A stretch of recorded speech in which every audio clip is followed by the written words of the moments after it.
Panglima Batur bin Baruy lahir di Bontok Baru, Barito Utara, Kalimantan Tengah pada tahun 1852. Meninggal di Banjarmasin, Kalimantan Selatan, 5 Oktober 1905 pada umur 53 tahun.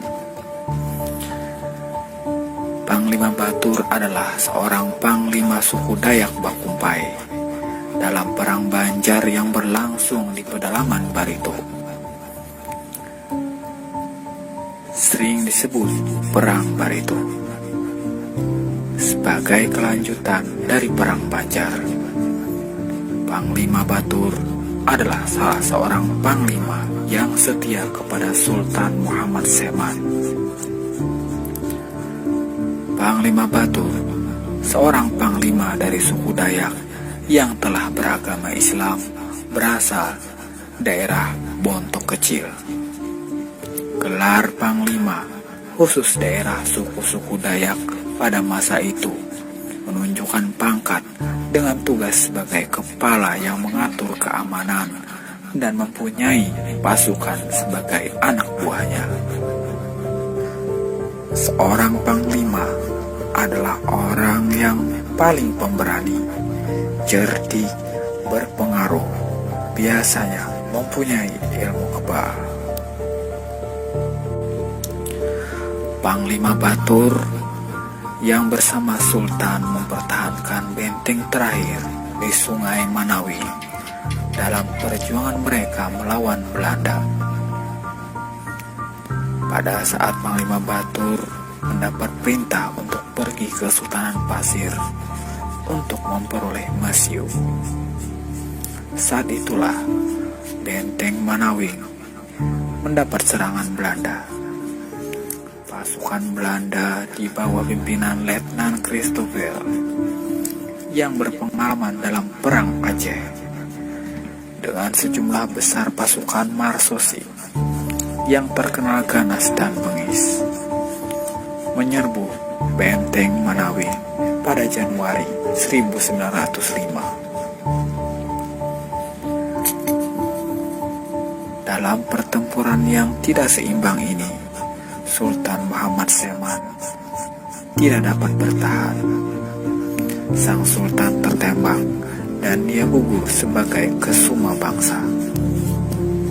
Tertegun dan dengan rasa sedih yang mendalam, ketika Panglima Batur kembali ke benteng Manawi yang musnah, dan Sultan Muhammad Seman, pimpinannya telah tiada lagi. Panglima Batur dan teman seperjuangannya, Panglima Umbung, pulau ke kampung halaman mereka masing-masing. Panglima Umbung kembali ke Bontok Kecil. Sultan Muhammad Seman dimakamkan di puncak Gunung Puruk Jahu. Kini Panglima Baturlah satu-satunya pimpinan perjuangan yang masih bertahan. Ia terkenal sangat teguh dengan pendiriannya dan sangat patuh dengan sumpah yang telah diucapkannya. Tetapi ia mudah terharu dan sedih jika melihat anak buahnya atau keluarganya yang jatuh menderita. Hal tersebut diketahui oleh Belanda kelemahan yang menjadi sifat Panglima Batur. Dan kelemahan inilah yang dijadikan alat untuk menjebaknya. Cara inilah yang dipakai Presiden Belanda Van War yang menjebak Panglima Batur. Kemudian Belanda menggelar sebuah operasi militer, kemudian menyerang dan membakar rumah Panglima Batur beserta keluarganya di desa Bontok Kecil. Sedangkan Panglima Batur yang bersembunyi di Pondok Muara Meriang bersama ibundanya juga diserang habis habis-habisan. Meski Panglima Batur dapat meloloskan diri, namun ibundanya meninggal dunia.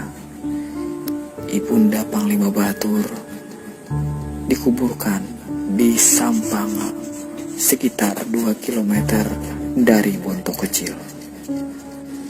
Merasa kesulitan menangkap Panglima Batur, maka Belanda kemudian merencanakan siasat licik.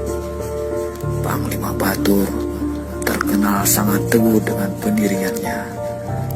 Banyak keluarga dan kerabat Panglima Batur yang ditangkap dan dimasukkan ke penjara di Muara Tewe dan dijadikan sandera untuk memancingnya agar mau memenuhi panggilan Belanda. Penyiksaan terhadap keluarga yang ditangkap cukup berat. Bahkan sepasang pengantin yang sedang bersanding di desa Lemo, kecamatan Tewe Tengah, juga ditangkap karena pengantin wanita merupakan keponakan Panglima Batur yang dikira Belanda anak dari Panglima Batur. Situasi semakin memilukan hati Panglima Batur setelah tersiar kabar bahwa seluruh anak laki-laki di desa Lemo dan Bonto Kecil akan ditangkap apabila Panglima Batur tidak memenuhi panggilan ke Muara Tewe.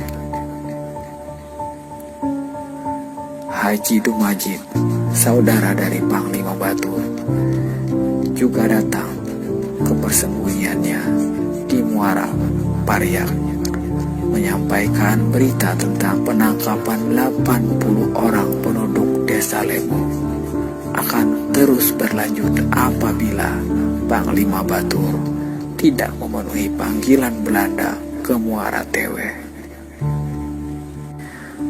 Panglima Batur pun bersedia memenuhi panggilan asisten residen ke Muara Tewe untuk berunding. Tetapi nyatanya itu hanya jebakan. Dia ditangkap oleh Letnan Christopher, dibantu Letnan PH Fink. 2 pekan lamanya Panglima Batur mendekam di penjara Muara Tewe, berstatus sebagai tawanan. Akhirnya Panglima Batur dibawa ke meja hijau pada tanggal 24 Agustus 1905. Kemudian dibawa ke Banjarmasin dengan kapal untuk menjalani prosesi hukuman gantung yang diterapkan Belanda terhadap para pejuang yang dicap sebagai pemberontak. Di kota Banjarmasin, dia diarak keliling kota dengan pemberitahuan bahwa inilah pemberontak yang keras kepala dan akan dijatuhkan hukuman mati. Pada tanggal 15 September 1905,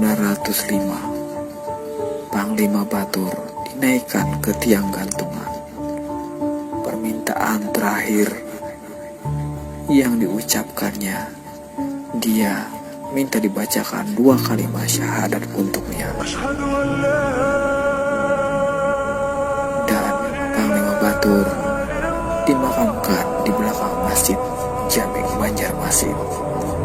Tetapi sejak 21 April 1958, jenazahnya dipindahkan ke kompleks makam pahlawan Banjar.